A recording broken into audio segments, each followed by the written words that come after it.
Terrorist activity ನಡೀತಾ ಇತ್ತಾ? ನಾಚಿಕೆ ಮಾನ ಬರಿದೈತಿ ನಿಮಗೆ? ಟಿವಿಯಲ್ಲಿ ನಿಂತ್ಕೊಂಡು ಹೇಳಿರಿ.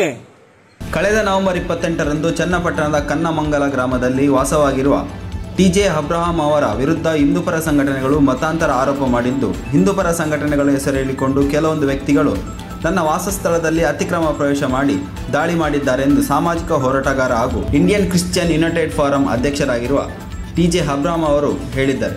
ಟಿಜೆ ಅಬ್ರಹಾಂ ಅವರ ನೇತೃತ್ವದಲ್ಲಿ ಕಾನೂನು ಹೋರಾಟವನ್ನು ನಾವು ಮುಂದುವರಿಸಲಿದ್ದೇವೆ ಎಂದು ಕ್ರೈಸ್ತ ಧರ್ಮದ ಅನುಯಾಯಿಗಳು ತಿಳಿಸಿದರು. ಮೊನ್ನೆ ಕನ್ನಮಂಗಲ ಗ್ರಾಮದಲ್ಲಿ ಬಲವಂತವಾದ ಮತಾಂತರ ನಡೀತಾ ಇದೆ ಅಂತೇಳಿ ಒಂದಷ್ಟು ಜನ ಎಲ್ಲಿ ಪ್ರೈವೇಟ್ ಪ್ರಾಪರ್ಟಿ, ಸ್ವಂತ ಮನೆಯಲ್ಲಿ, ಇಲ್ಲ ಅವರ ಕಾಂಪೌಂಡ್ ಅಲ್ಲಿ, ಅವರ ಗೆಸ್ಟ್ ಹೌಸ್ ಅಲ್ಲಿ, ಇಲ್ಲ ಅವರ ಫಾರ್ಮ್ ಹೌಸ್ ಅಲ್ಲಿ ಸೇರ್ಕೊಂಡು 10 ಜನ, 20 ಜನ, 30 ಜನ, 40 ಜನ ಸೇರ್ಕೊಂಡು ಪ್ರಾರ್ಥನೆ ಮಾಡಿದ್ರೆ, 50 ಇರ್ಲಿ, 100 ಇರ್ಲಿ, ಪ್ರಾರ್ಥನೆ ಮಾಡ್ತಾ ಇದ್ರೆ ಅದನ್ನ ನೋಡ್ಬಿಟ್ಟು ಊರ್ಕೊಂಡು ಮತಾಂತರ ಮಾಡ್ತಾರೆ ಅಂತ ಬಂದಿದ್ರಲ್ಲಪ್ಪ. ಈ ಯಾವ ಧರ್ಮವನ್ನ ಕಾಪಾಡ್ತೀನಿ ಅಂತ ಬಂದಿದ್ರು ಅವ್ರು ಎಲ್ರು ಪಾಪ ಎಣ್ಣೆ ಹೊಡೆದು ಒಳ್ಳೆ ಸ್ಪಿರಿಟ್ ಅಲ್ಲಿ ಇತ್ತು.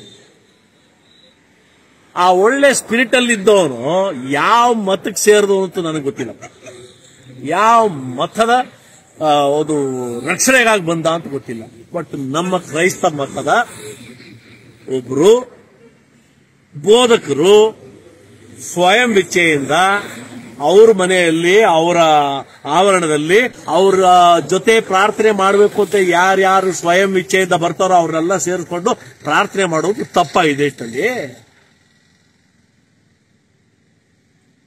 ಮತಾಂತರ ಮಾಡಿದ್ರೆ ತಪ್ಪು ಅಂತ ಹೇಳ್ತೀರಪ್ಪ. ಮತಾಂತರ ಮಾಡಿದ್ರೆ ತಪ್ಪಲ್ಲ, ಬಲವಂತವಾದ ಮತಾಂತರ ತಪ್ಪು. ಪೊಲೀಸನ್ ಕರ್ಕೊಂಬಂದ್ರಲ್ಲಪ್ಪ ಅಲ್ಲಿ. ಆ ಪಬ್ಲಿಕ್ ಟಿವಿಯಲ್ಲೆಲ್ಲ ಹೇಳಿದ್ದೀರಾ? ಪಬ್ಲಿಕ್ ಟಿವಿ ಅಂತೂ ಮೌತ್ ಪೀಸ್ ಅಲ್ವಾ? ನೀವು ಮತ್ತೆ ಹಾಕ್ತೀರಾ? ಪೊಲೀಸ್ ಹತ್ರ ಕೇಳಿ ಎಷ್ಟು ಜನ ಮತಾಂತರ ಆಗಿದ್ರು ಅಂತಲ್ಲಿ. ಯಾವನೋ ಕುಡ್ಕೊಂಡು 4 ಜನ ಬಂದ್ಬಿಟ್ಟು ರೋಲ್ ಕಾಲ್ಗೆ ಅಂತ ತಿರುಗುವವನು ಇವತ್ತು ನಾನು ಈ ಸಂಘಟನೆ ಆ ಸಂಘಟನೆ ಅಂತಾನೆ. ನಿಜವಾಗ್ಲೂ ಆ ಸಂಘಟನೆ ಅಂತ ಚೆಕ್ ಮಾಡಿದೀರಾ? ಯಾರೋ ಒಬ್ರು RSS ನವರು ಅಂತ, RSS ಅವರು ಇಂಥವ್ರು ಕಳಿಸ್ತಾರ? ಸಿಗರೇಟ್ ಕೈಯಲ್ಲಿ ಇಟ್ಕೊಂಡು, ಬೀಡಿ ಕೈಯಲ್ಲಿ ಇಟ್ಕೊಂಡು, ಎಣ್ಣೆ ಹೊಡ್ಕೊಂಡ್ ಬಂದ್ಬಿಟ್ಟು ನಾನು RSS ಅವನು ಅಂತ ಹೇಳ್ತಾರ? ಡ್ರಗ್ ಅಡಿಕ್ಟ್ಗಳ RSS ನವರು? RSS ಶ್ರೇಷ್ಠವಾದಂತ ಒಂದು ಸಂಘಟನೆ.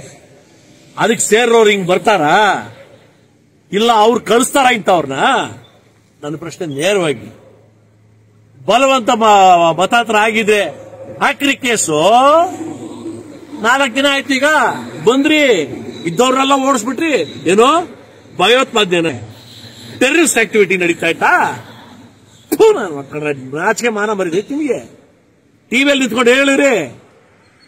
ದುಡ್ಡು ಆಮೇಶ ಕೊಟ್ರು ಅಂತ ಪೊಲೀಸರು ಕರ್ಕೊಂಡ್ ಬಂದಿದ್ರಲ್ಲಪ್ಪ.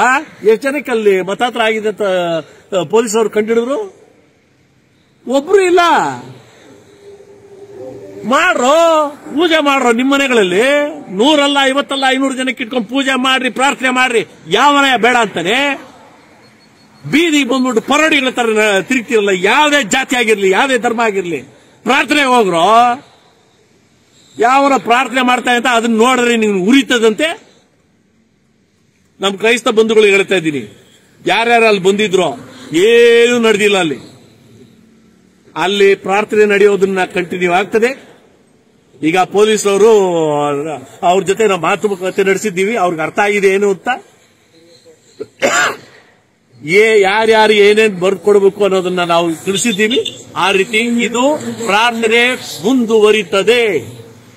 ಈ ದೇಶದಲ್ಲಿ ಪ್ರಾರ್ಥನೆ ಮಾಡಬಾರದು ಅನ್ನೋ ಕಾನೂನಿಲ್ಲ.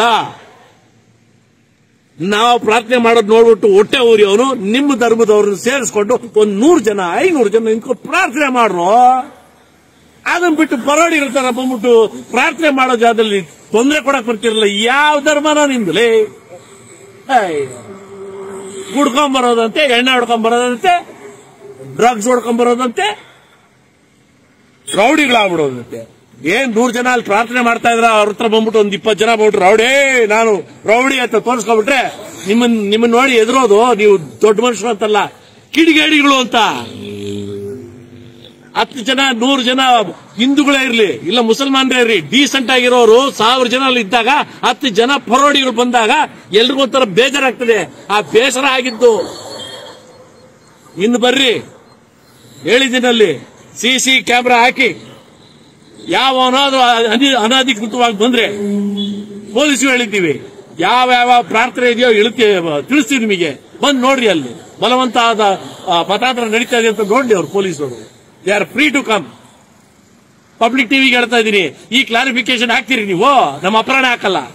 ಯಾರೋ ಒನ್ ಸೈಡೆಡ್ ಫಾಲೋ ಅಲ್ವಾ, ಒನ್ ಸೈಡೆಡ್ ಫಾಲೋ. ವಿಜಯವಾಣಿ ಆಗ್ತದಾ? ಹಾಕಲ್ಲ.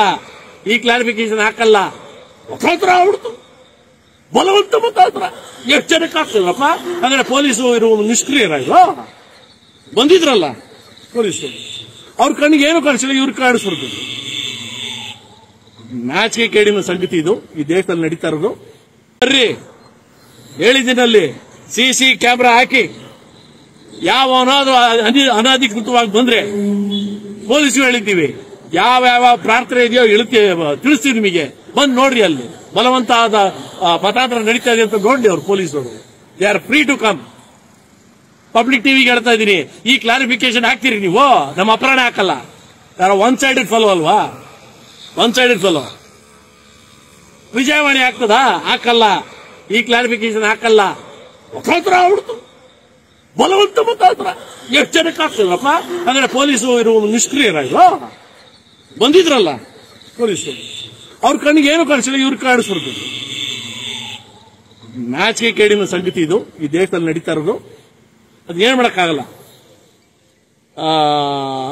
ನಮ್ಮ ಕ್ರೈಸ್ತ ಬಂಧುಗಳು ಧೈರ್ಯವಾಗಿ ಪ್ರಾರ್ಥನೆ ಮಾಡಿ, ನಿಮ್ಮ ಚಟುವಟಿಕೆಯಲ್ಲಿ ಯಾವುದೇ ತಪ್ಪಿಲ್ಲದಿದ್ದಾಗ ಧೈರ್ಯವಾಗಿ ಮಾಡಿ. ನಮ್ಮ ಸಂವಿಧಾನ ಎಲ್ರಿಗೂ ಹಕ್ಕು ಕೊಟ್ಟಿದೆ. ಬಲವಂತ ಮತಾಂತರಕ್ಕೆ ನಾನು ಅಪೋಸ್ ಮಾಡ್ತೀನಿ, ನನ್ನ ವಿರೋಧ ಇದೆ. ಈ ಪೊಲೀಸರು ಮಾತಾಡಿದೀವಿ, ಯಾರು ಭಯ ಬಿಡಬೇಡ್ರಿ, ಪ್ರಾರ್ಥನೆಯನ್ನ ನಿಲ್ಲಿಸಲೇಬೇಡಿ. ಎಲ್ಲಿ ನಿಂತ್ಕೊಂಡು ಪ್ರಾರ್ಥನೆ ಮಾಡಿದ್ರು ಪ್ರಾರ್ಥನೆ ಇದೆ, ಮಾಡಿ. Nothing to happen. ಅವನೇ ಈಗ ಯಾವನ ಬಂದಿದ್ದಂತೆ ಅಲ್ಲಿ ಕಂಪ್ಲೇಂಟ್ ಕೊಡಕ್ಕೆ, ಅವನು ಯಾರು? ಅವನು ಒತ್ತುವರಿ ಜಮೀನಲ್ಲಿರೋನು. ಅದನ್ನ ಒತ್ತುವರಿನ ತೆರವುಗೊಳಿಸೋದಕ್ಕೆ ಪ್ರಾರಂಭ ಮಾಡ್ತೀವಿ. It is done. ನಿನ್ ಕಾಲ ಶುರುವಾಯ್ತು. ಇನ್ನೊಂದು ಹೇಳ್ತಾ ಇದ್ದೀನಿ, ಪ್ರಾರ್ಥನೆ ಮಾಡೋರನ್ನ ಹೋಗಿ ಡಿಸ್ಟರ್ಬ್ ಮಾಡೋರ್ಗೊಂದು ಹೇಳ್ತೀನಿ, ಯಾವನೋ ಇದಕ್ಕೆ ಎಲ್ಲರೂ ಸಪೋರ್ಟ್ ಮಾಡ್ತಿರೋ ಆ ಪ್ರಾರ್ಥನೆ ಫಲ ನೋಡ್ಕೊಡ್ರಿ ಹೆಂಗ್ ಬರ್ತದಂತ. ಅಲ್ಲಾಡೋಗ್ಬಿಡ್ತೀರಾ, ಯಾಕಯ್ಯ ಇದು ಸವಾಸ ಅನ್ನಿಸ್ಬಿಡ್ಬೇಕು ನಿಮಗೆ. ಧನ್ಯವಾದ.